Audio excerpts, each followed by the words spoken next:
Just my okay, we're live on Facebook. Okay, so I think this is the mic which is not like I'm clear, I think. So hi, good evening everybody, and we are live on Facebook. I've come back after some days. I know my last 10 months are going very slowly. Sorry, I just have to stop that. So yeah. So here we go. So sorry, I've been just out of this whole continuous getting mums after mums, stories after stories because of a lot of break. And this is an international global mums thing. Christmas is happening. People are on vacation. So we're moving slowly and steadily towards reaching my 100 moms for the book. And I yet again have a beautiful mom to introduce to all of you. 87th mom. All of you have seen the journey in the last 4 months of stories after stories after stories of mothers. And every mother has taught me something, I must say that. I must admit that I definitely feel much stronger as a mom after hearing so many mom stories. And as I always say, that this book will be that book to that mom when she feels she can't do it. And she listens to these stories and she sees these moms expressing themselves, she will say, when they can do it, so can I. That's the way we are moving forward with this book. That has not changed. And I hold all of you every single day. During my day, walking, doing things, all of your stories, I'm holding it together. And very soon we'll have a physical book with us with 100 moms in it. I have a beautiful, beautiful mom, Anjana. I had a beautiful conversation with her when I spoke to her. Anjana, welcome to this book. They're my 87th mom. We are reaching there. We're 100 moms, and welcome to this book. Please go ahead and introduce yourself, because I always say that people who live their stories always tell their stories the best. So I am no one to read your biodata or anything, but let's start from your journey till you became a mom, and then from there onwards we can go forward with your journey to a mom with our second question. Thank you so much, Shikha. Thanks a ton. And first of all, thank you very much for making me part of the journey called the Portraits of Moms. And it's a privilege. I have seen some of the interviews and seen the profiles, the kind of mothers you have interviewed, and it's an honor to be on the same page with them. And thinking back when I spoke to you, I thought, really, have I achieved something? Have I done something in life? But good, you gave me an opportunity to reflect back and just go through instead of just going through my mundane things, everyday routine. You suddenly feel it's a routine. Everybody does it. And when you look back and suddenly you start pondering and no, you have done something yet. This is a major achievement. Why not? Why not if somebody there out there, even if a single person is there who gets inspired after listening to what we went through or what so many other ladies have gone through and achieved something in life, why not? Why not be on this page and be part of this journey with you? My name is Anjana Dhar. I belong to the state of Jammu and Kashmir, and out of that, basically, I'm from Kashmir.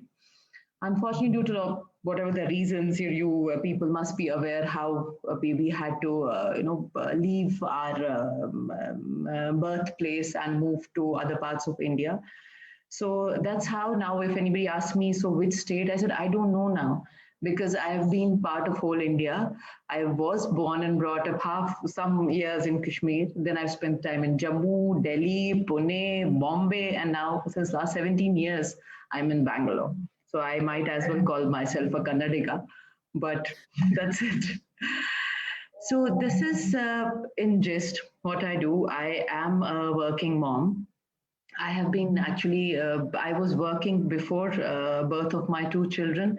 Then in between, I gave a 11 years gap, raised both of children. Then after 11 years, again went back to my job. And after 10 years now, again in service, I've taken a sabbatical thanks to COVID. But I think it was much needed. You needed time to reflect that what next you have done. One phase was pre-children. The second was post-children. So now, what now that your children are adults and grown up and don't need you anymore? Right. So that's That's, I think that's a very common thing with all mothers. Like there is a pre-mother, there's a post-mother, and then there's post-COVID. I think that's been our all of our mothers especially have had that journey for sure.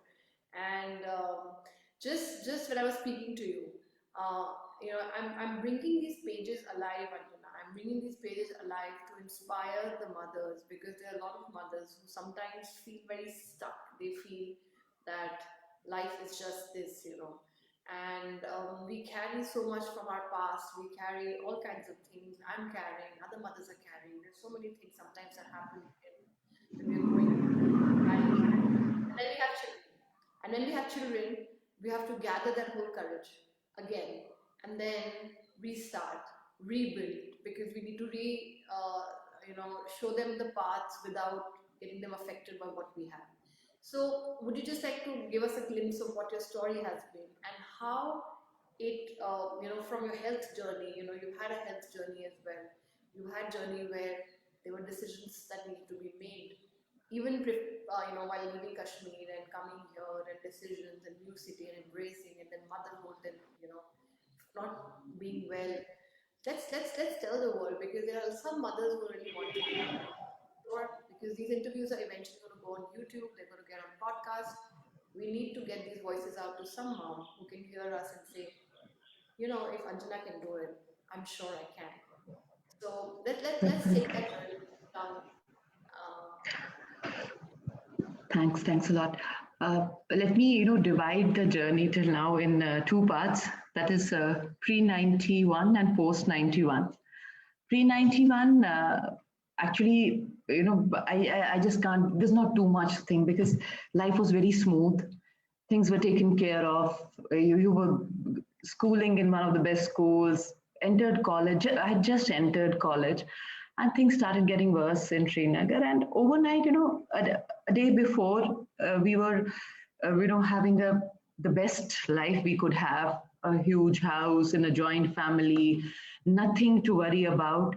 And suddenly, in one day, everything changed, and we are on roads. We don't have a house. My parents don't have a job, and I don't have education. There's nothing, and you are lost and middle of a place where you're not used to. There is the language is not yours. The climate, especially for us Kashmiris, we came from a place where we didn't know what heat was, and suddenly we're thrown in a place where the climates are even 40 degrees, and we don't know how to cope. We don't know what to wear. We don't have clothes.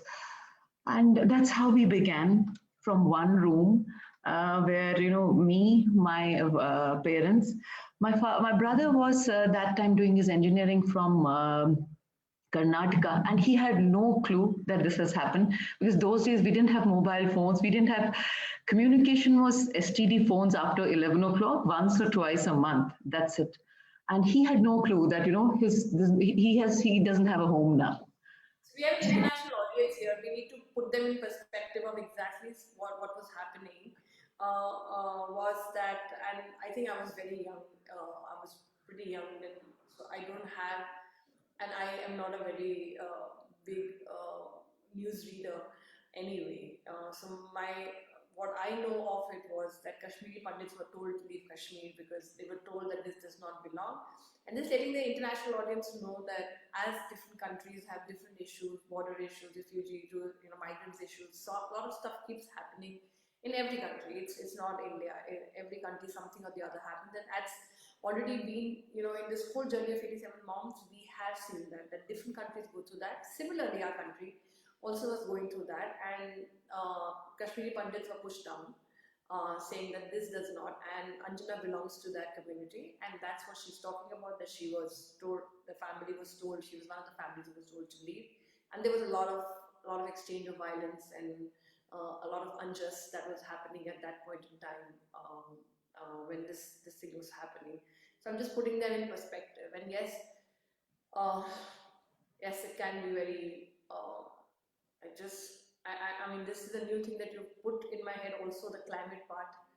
That I even something like that could be an adjusting issue, apart from not having a home, language, your comfort zone, but also heat. Like There can be no Overnight you are in an alien zone, and you grow up. A day before you were treated as a kid, you were treated as a child, and suddenly you feel responsible because you know the source of income has dried. You know you have an elder brother who's still studying. You know there is just one room and there's three of us. You suddenly grow up and you know, okay, now you have to be the adult. You have to support your parents in whatever they do. So that was one part. I want to focus on the part of me and my education, because my parents' job, government was there. They were taken care of after a few months. But what was suffering was our education, because the local place where we were, the colleges refused to give us admission, because they said we already have our own students. We can adjust 5, 10, 20, 30, but not thousands of you. We don't have place for you. So what do? Our people, our own state, Srinagar, we have been thrown out. Now we are in Jammu, we don't know what to do, where to study.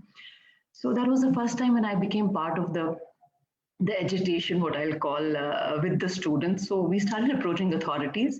Nobody would listen to us, and there's no other mean than staging dharnas. And so it went on for months, that we every day we students used to gather, go to the authorities, that we are not asking for anything. We are asking for colleges. Yes, we want to study.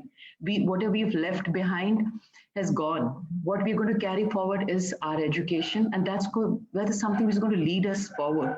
So please give us an opportunity, give us a place to study, give us tutors to teach us. Finally, after I think 4 5 months going to and forth, ups and downs, the authorities decided that, okay, we will open colleges for you, the same colleges where the locals go in the morning. You can go in the evening. You will be treated as migrant students, and that will be called a camp college for you all. So that's how we started the first three batches, at least. So we used to go in the evening, and morning the locals would go, and our timings, they would adjust with Srinagar. So if there was a curfew in Srinagar, we didn't have classes in Jammu. If because of snowfall, they would cancel classes in Jammu. The class would be classes here also, because it was all linked. So they wanted us still to be with them, but physically we were not there. So that is how the journey started post 91. And by God's grace, I finished my graduation, and then went on to do my MBA from Pune University. That again, I would like to mention, that time uh, they would not, locals had there is a portion of the amount of seats which is given to the locals. So we were from a different state. So how will we get seats? Then, Maharashtra was the only state which came forward and said, okay, we understand the problem of Kashmiris. So in every college, we will have one seat for a Kashmiri migrant. So that helped a lot. Yeah, but that's amazing. Within a country you are called a migrant, that itself is a very, I would like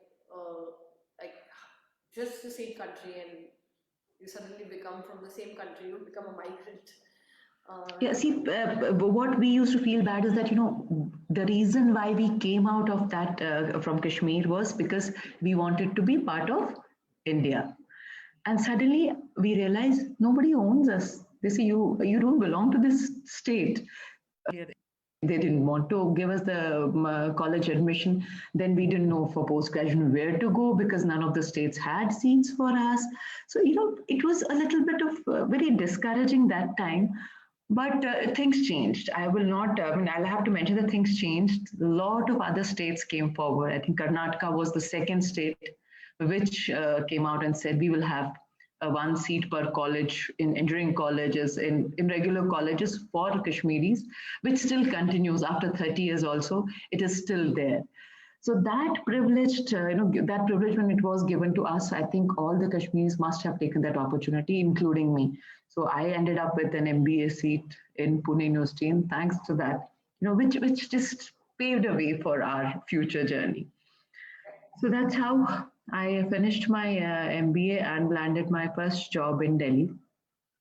And a very small organization, but I think it was a very enriching experience working. It was kind of, those days there was no concept of startups, but now I feel that must have been a startup which gave us the opportunity. Then moved on to Sterling Holiday Resorts because I loved traveling, which I still do. So that company gave me an opportunity to travel whole India. And while I was working there, uh, I got engaged, was married, and moved my base from Delhi to Mumbai with my husband. And the first 4 months, I was just, being a housewife. Let me see how does it feel. But I think it was not in my DNA to just sit and do nothing. So I said I have to work. So my husband was doing his MBA. He said, "See, I am busy. You better, think about what you want to do and do it fast." So I went, the first day I went out and I landed with a job and I was so happy. I came back, I said, "See, first day and I have a job in my hand." I joined one of the placement consultancies there. Unfortunately, just after I think 6 months, I met with an accident and had my first, I had a major slip disc and I was bedridden. My right foot was almost dead. And I was told you have to go undergo surgery. And those days, I'm talking back around 23, 24 years back, things were not so advanced. So it was very scary. They said, no, you will have to be operated because normally maybe you would have tried physiotherapies, but your case a little, you will become limp if you don't get operated.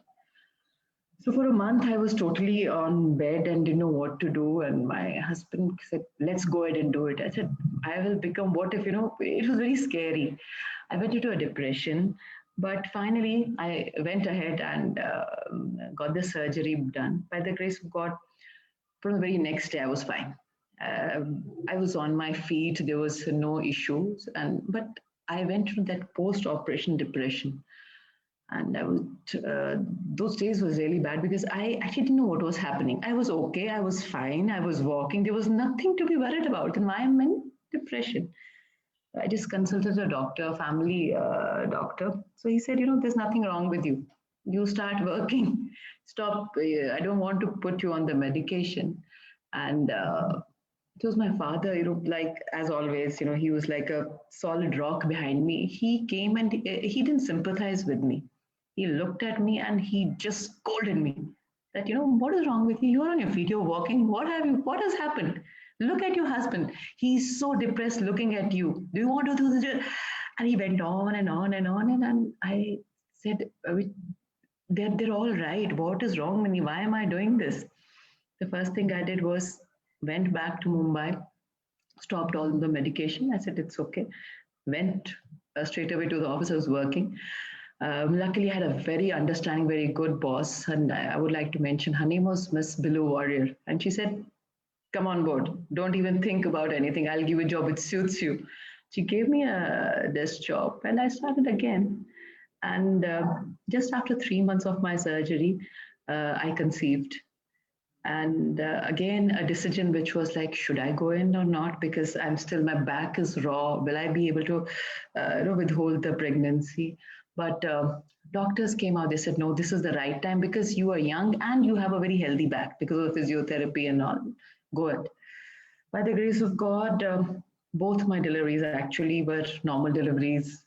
Nothing happened and I was fine on my feet again. So this is how then, from a working person, from a student, I became a mother and a totally different phase of life started. Uh, Initially, you were in a, like any other mother will relate to me, totally lost, am I actually doing it? Because I had never thought I'll be such a responsible mother. But I think nature, teaches you everything. Yes. You started rearing, and while I was actually the second one was born immediately. I think just 2 months into her birth, we moved to Bangalore. My husband was asked to promoted and sent to Bangalore, and we moved to Bangalore. Totally again, from a totally different background to a different background. Maharashtra was totally different. Bangalore was totally different. And my husband had a traveling job. So with two small kids and with my mother-in-law, I said, let's take this as a challenge. So what with this city, what will this, how, let's see how to, face the challenges here. And Bangalore, but was a very good experience. The first few months were really, the city, I felt, it just welcomed you, and we started gelling in. I've Yeah. been in Bangalore for 5 years, and I felt the same thing in Bangalore as well. And it just like the way story is moving forward, the way it's going ahead, um, it definitely shows that you don't give up very easily. You just keep moving I forward. end up, I don't know, but it's a spirit. I don't think too far away, but it's the okay. If this is not working, what next? That keeps you moving. I feel that keeps you moving. That if something happens, if I start thinking and wanting, oh my God, this has happened, then maybe I will be, I'll just start going back. So I have to go forward. So the next thing is okay, what next? So aage chalo aage. My daughter sometimes tease me, "Ma, you're always." I said, I keep plan B ready. I don't know what plan A, but plan B should be there. So what next? Yeah. So And that's the way to keep moving forward, Anjana, because life keeps hitting us one after the other with situations. Some of us, and not to judge the intensity, we can feel Anjana's story is, of leaving Kashmir and then going through surgery and then and then I think again you were unwell again one more time and you had to take a decision of operation or no operation. There was another surgery that I think post your children you were deciding, and different people intensity of what they feel they are stuck in keeps going up and down. But why this project is really picking up the thing is that when you become a mom, then you become a mother, then you don't give, there is no other option. There is no other option. You just keep riding on the tide all the time and you just keep moving forward. And sometimes mothers look after like 50 years and they're like, wow, that was the tide you were riding. We don't even know we were riding on that tide. Because your children become your reason. Your children, you want to raise. And I'm absolutely, even with your story, I'm in awe of the fact to be able to detach yourself from being totally thrown out from a very comfortable zone right into a very uncomfortable zone, and not being bitter about it and keep moving forward, and then raising two daughters to be confident to go ahead, and giving that hope that life is still better, it's still okay, everything can be put together. I'm sure it's said, and it's been proven in these 87 interviews as well. When the mother takes charge and she shows up and she shows her children that I climb Mount Everest, you will also have to. This is the only way. Then the children climb Mount Everest, right? But if we sit back and we start going deeper and deeper, as you mentioned, depression is something which is very common in mothers post becoming mother. Also, it's become very common, and it sometimes is disregarded as, oh, it happens to mom, then that's the hormonal changes or hormonal changes are happening or whatever is happening. But the fact that if we stay there, and that's what this book is coming out for, these 100 stories will say staying there is not the solution. Medicine is not the solution, right? Just keeping yourself quiet by taking medicines after medicines after medicines is not a solution. And I don't know how much of my interviews you've seen. I come from a childhood where my mom was, taken away as she was schizophrenic, and I was 6 years old, and medicines had spoiled it even more at another level for her. And I'm 40 years old, so I'm talking about 34 years back, and my son. So I'm talking about 45 years back. This country did not have the solution, for something like that. And then mothers are, there's so much, there's a children, there are so much happens that they break down. A lot of moms break down. But when they see their children, they stand up. They carry their disease, they carry their problems, they carry their past, they carry everything, put it on their back, and then on top of it, put their children on, and they keep moving forward. Put the children safely on the other side of the world, tell them that you're safe, and then a lot of breakdowns happen as well, because a lot of mothers I'm speaking to now a lot of breakdowns happen when the children are gone, because all she was carrying was right beneath her children was this things that she was carrying on her back. She finally gets, left with that. And that's why I want to bring this book out, to say that you don't even have to carry that. There's a community of moms and you're not alone. And because this is what I Yes. found in my research. And when I was growing up and I was having issues as a mom and bringing my childhood and mixing all that up, I probably thought I felt alone about it. But when you see other mothers, and I started doing research, I was like, my God, mothers after mothers after mothers after mothers are carrying this, right? They are carrying this whole thing. But one commonality which was there, when it came to their children, nobody messes. Children. Nobody messes with that, Nobody. whatever country you are in. Nobody messes with It's their that, children. that protective nature. You suddenly, have that clutch that you're going to hold them. That is a, that Or they natural will hold you. Or the vice versa. They hold you. We think we are holding them, but actually they are holding us. holding us. It's a newborn baby. He's actually holding you because you are right there, and that's your new reason to keep moving forward. And they hold us. And one of the moms was very. I was interviewing, and she's a musician and she's a physiotherapist as well. And she said, Anjana, that when you go and you tell your children, then I exactly know what's going in your head. Like your children are caught, right? If they're lying to you, and then you go ahead and tell them that.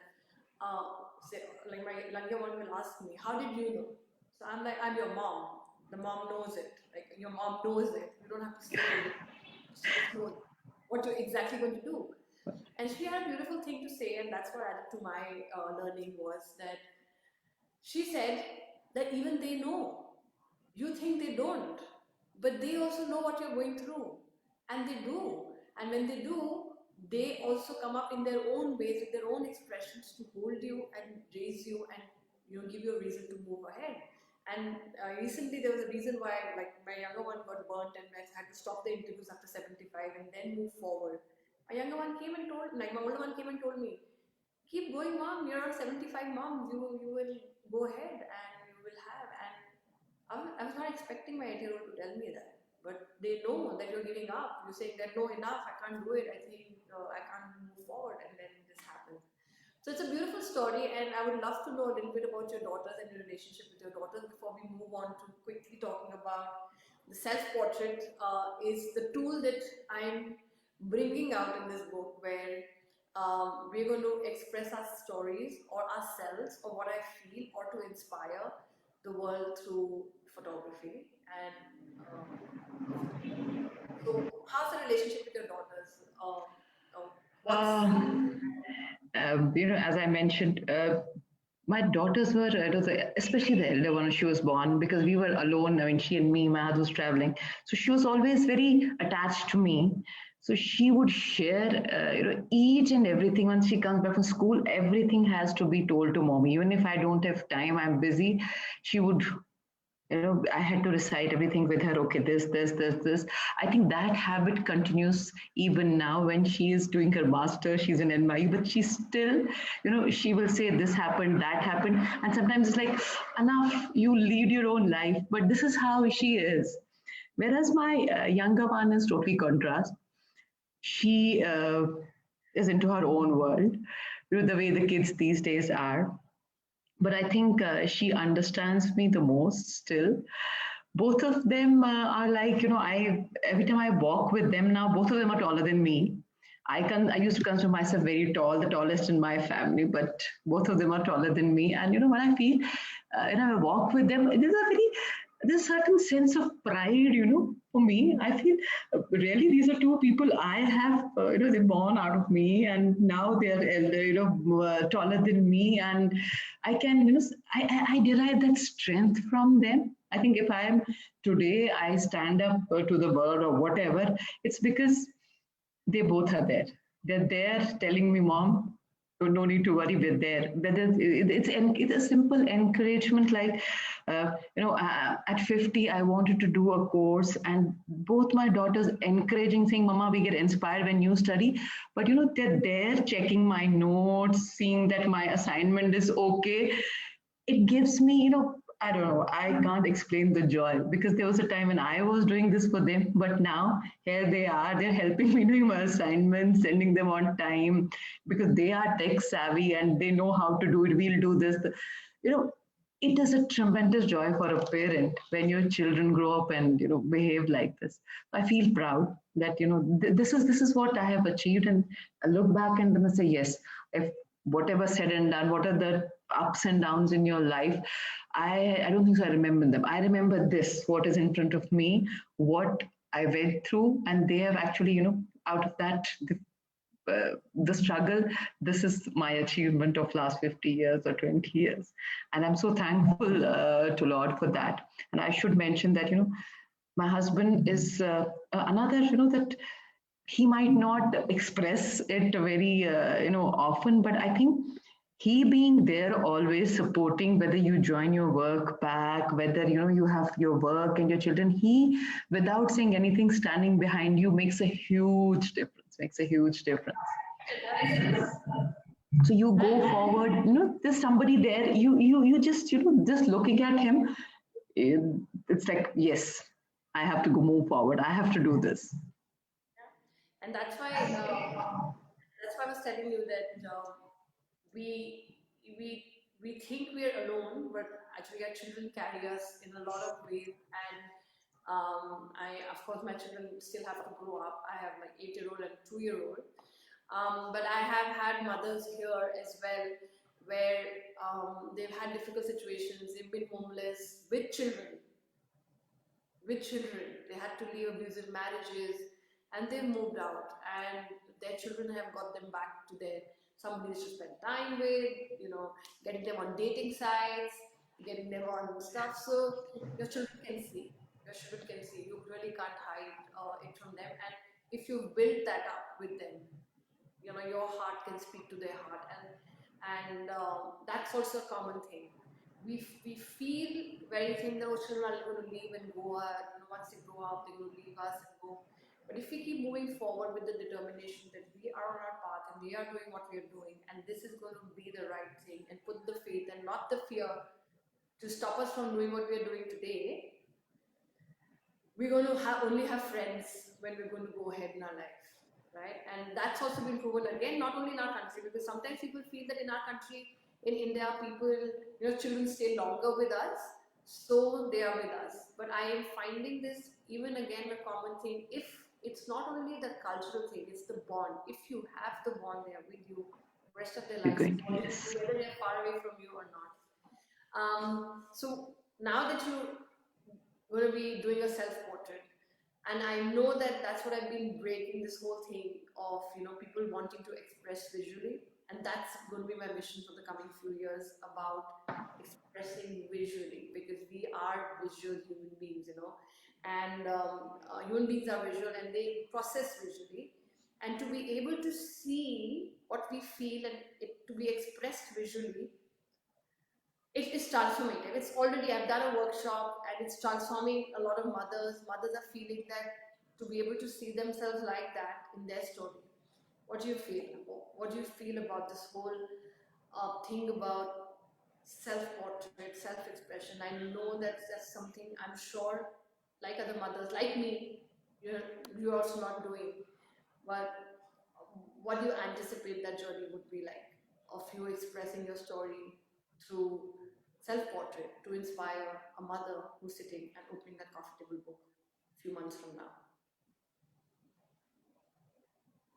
So what I'm asking, my question was, what are your feelings around that? What are your feelings around? Oh, I actually don't know. I right now I'm not able to visualize how it's going to come about, but I just help me out in there because when you're saying how we're going to portray this journey through pictures, so I had started to visualize what all can be put there which showcases your journey, your self-portrait through pictures. So from where are we going to get the stuff?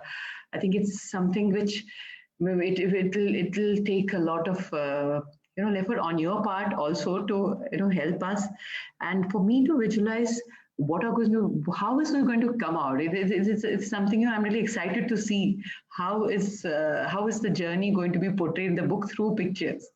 That is See, something that's I'm why looking forward to. I love this about you that you use the word I'm excited about it, because that's what it is. Like, if you're excited about this journey, it just keeps taking you deeper and inner and everything. Because the first question we need to ask is, who are we and what are we going to tell the world? What is it that we need to say? And of course, I'm there to help. Of course, I'm there to help. So I'm so happy that you're excited about this journey. And there is going to be a resistance. There is going to be 100 questions coming around it saying, oh my God, why is it needed? But just imagine, like, when the book comes, it's just not about your face. It's about a story that reveals through our picture of what we are trying to give to the world. It is a book that's going to give. As I told you, even if it touches that one person on the way, one person gets inspired, I think we've achieved. You have done your job, Shika. Yes, and I thank you for believing in that. Thank you for believing in that, because this is going in that direction. Um, when I close my eyes, Anjana, I see thousands and thousands and thousands getting inspired, because in the last 5 months, the amount of hearts I've got connected just for these interviews, just for people to put their attention on the mother pulse, just to make them look, he turned around. This is the major population that is raising children all around the world. And this is the major population who is, yes, she can be a professional, she can be a corporate, she can be a photographer, she can be a this thing, but there is another very important role being played by this person since the birth of the child, for herself and for the world. So put your little attention to that, because just to take this further, and that's the, I'm good, Melanie is not there, but Melanie is this person who thinks that when I say use these words crazy, but the crazy vision of mine which talks to me, and that's because we are alive, is that the mother pulse is the only solution for our world to become better. And if this pulse becomes weaker, there is no way out. Out. Because the minute we go off the mother pulse, we start doubting. When we align ourselves to the mother pulse, we exactly know what to do. We exactly know what to do. We don't need outer validation. We do not need what to do. We just do. And the doubt that comes is only comes when we're off the mother pulse.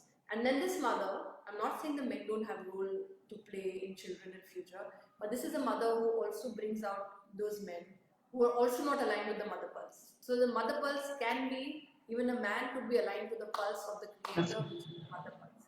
So the mother pulse is feeling a little isolated, and we're going off, and then I get questions that, oh, you're heading a mother's project. Do you think it's worth it to have children? And that's the beginning of extinction. Because the bee has decided that I don't want more children, so bee will get extinct. The tiger has decided I don't want to have more children, so it's the mother who decides no more children coming in. It's the mother who's dying. That's why extinction. So if today's mother, the next generation starts to ask, is it worth it to have children?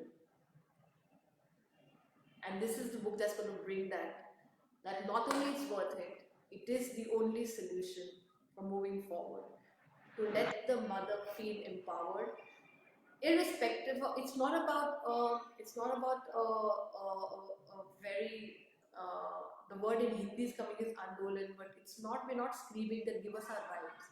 This book is only saying that pay attention to this being with the role she's performing, because she needs a pat on her back. She needs to say and be acknowledged that I think you're amazing, and she will go further, release children for the next generation, who will go hug trees, who will create forests, who will not go towards destruction. Otherwise, the next generation is going to get lost. So that's what the book is all about, and I'm so excited to have you, Anjana, in the book. And thank you for bringing your story to us. And I would love you to meet more mothers. Now we must end, because the book is called 100 Self Portraits, 100 Dreams. What is Anjana's dream? What is her dream? Because we are going to all together manifest dreams of all 100 mothers of the world. That's my dream. So, what's your dream, Anjana? Ah, you know, the reason I did this course in child psychology recently is something, a cause which I believe in. Whatever the experience last 10 years is something, what I find which is missing because the parents, the young, especially the young parents, not their fault. They're all busy and they have to be busy. People have to earn. But somewhere there, the understanding part of the children, when I see them in the daycares, this was something which really used to hurt me somehow. I used to get too emotional about things. So I said, want to do something where I'm able to help not only those children, but the parents. So this is, one my dream. Once the younger one is like, when she goes, now she's about to move to the college, then I'll have more time. And this is, I want to do something, start a consultancy or associate with myself with those consultants where I can make a difference. It's not about money. It's just that, I want to make a difference to those children, to those parents, and make sure that, because these young children are the building blocks of your future. And if they are not taken care at the very beginning, uh, they don't become very good adults. I have this feeling. And if there are people who can make a difference to them apart from their own parents, please come to this field. And this is what I want to do, because I really believe in that the children need that support when they are young. So I am planning to, in fact, pursue a few more courses in that, and ultimately, this is what I want to do. So Um, if- I must say that your dream is coming true at the right place, because somebody in the comments right now, Frances is here. She's a parent family coach. We have some behavioral scientists who are working with children. Beata is there, Melanie is there. So you have already few very powerful moms who are working across the world, and they are absolutely in the field taking this ahead with their coaching programs. So I would love you to join hands with them, get yes, to know them. definitely. Francis But is here. She's meeting already in those the comment. like-minded people is, what I'm looking at right now. Yeah, Let's so that's hope. your dream, and it's coming true because you're Yes, already in a book meeting international moms who have the same feeling, and they are walking ahead anyway, in different fields, and they've worked and they've studied and they've written books. So I think you're at the right place already. So your dream will come true. That, and that's my thank you. dream. That all Thanks. 100 moms' dreams should come true.